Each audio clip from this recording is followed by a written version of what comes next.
राष्ट्रीय ओबीसी महासंघाचे राष्ट्रीय अध्यक्ष डॉक्टर बबनराव तायवाडे सर आपल्यासोबत आहे.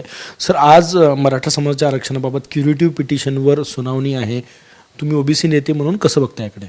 नाही, हे बघा की ही जी क्युरेटिव्ह पिटिशन आहे त्याच्या सुरुवातीपासून असं आहे की माननीय सध्याचे उपमुख्यमंत्री तेव्हाचे मुख्यमंत्री देवेंद्रजी फडणवीस यांनी मराठा समाजाला 16% आरक्षण दिलं होतं, जे हायकोर्टाने 12 आणि 13% केलं होतं. तेव्हा ओबीसी समाजाने कुठेही विरोध केलेला नव्हता आणि आजही जर ते आरक्षण मराठा समाजाला मिळत असेल तर ओबीसी समाजाचा विरोध नाही आणि सरकार क्युरेटिव्ह पिटिशनच्या मार्फत ते आरक्षण टिकवण्याचा प्रयत्न करत आहे. ते मिळालं तर आजसुद्धा आमचा या आरक्षणाला कुठलाही विरोध राहणार नाही.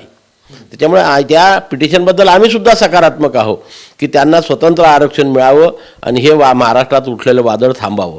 सर, वादळ थांबणार कसं? कारण की जरांगे पाटील पुण्याच्या पुढे पोहोचलेले आहे आणि ते मुंबईत आंदोलन करण्यावर ठाम आहे. मुंबई ठप्प करणार असं ते म्हणतात आणि ओबीसीतूनच त्यांना आरक्षण हवं आहे. नाही, हे तर असं आहे की आम्ही सुरुवातीपासून सांगितलेलं आहे आणि आजसुद्धा सांगतो आहे की आमचा सरकारला इशारा आहे की कुठल्याही परिस्थितीत ओबीसीच्या आरक्षणाला धक्का लागता कामा नये, मराठा समाजाला ओबीसीतून आरक्षण देता कामा नये आणि नव्याने जी मागणी आलेली आहे की सरसकट कुणब्यांचे प्रमाणपत्र मराठा समाजाला प्रत्येकाला देण्यात यावे, ते सुद्धा देण्यात येऊ नये.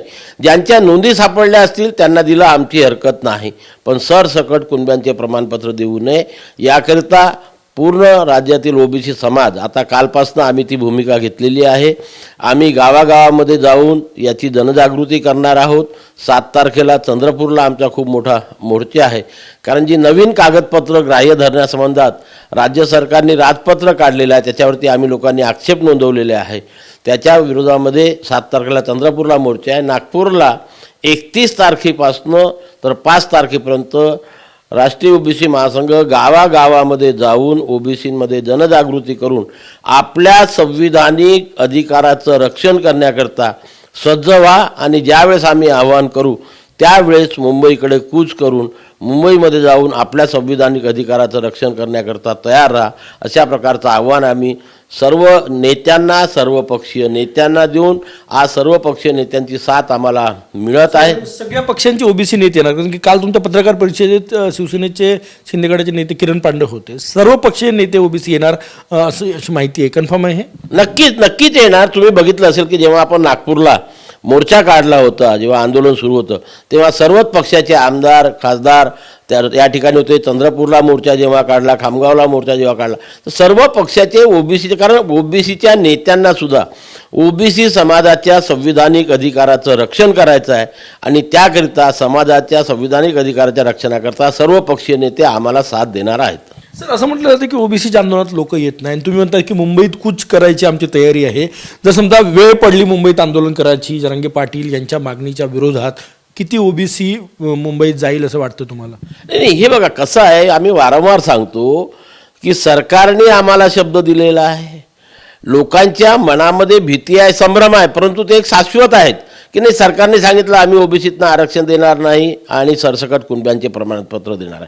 कालसुद्धा मुख्यमंत्री एका ठिकाणी कुठेतरी बोलताना बोलले की कुठल्याही परिस्थितीत आम्ही ओबीसीच्या आरक्षणाला धक्का लागणार नाही. त्याच्यामुळे ओबीसी बाहेर पडत नाही. त्यांना माहिती आहे की तर ठीक आहे, सुरू आहे, पण ज्या दिवशी हे ओबीसी समाजाच्या लक्षात येईल की नाही आता आपल्या आरक्षणाला धक्का बसतो आहे, त्या दिवशी गावागावातला ओबीसी बाहेर पडेल आणि लाखोच्या संख्येने, आम्ही सांगितलं 400 जातीचा समूह असलेला हा 60% ओबीसी समाज आहे. ज्या दिवशी आपल्याला धोका आहे, आपणला कुठंतरी आपल्याला नुकसान होते आहे, हे समाजाच्या लक्षात येईल, त्या दिवशी ते बाहेर पडेल. आज बिनधास्त आहे.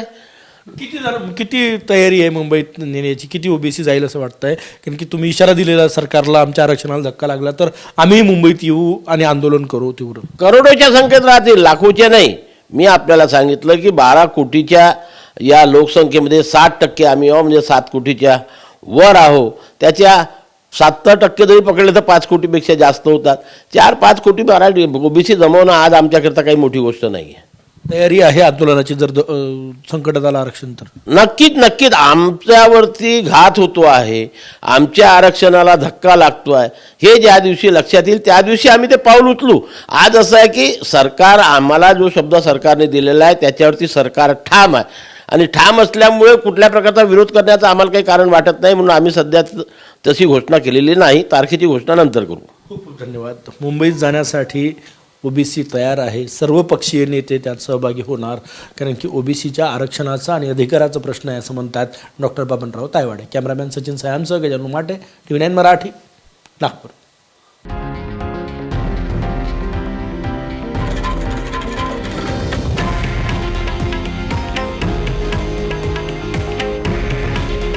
हे आहे देशातील नंबर 1 न्यूज नेटवर्क आणि आपण पाहत आहात TV9 मराठी.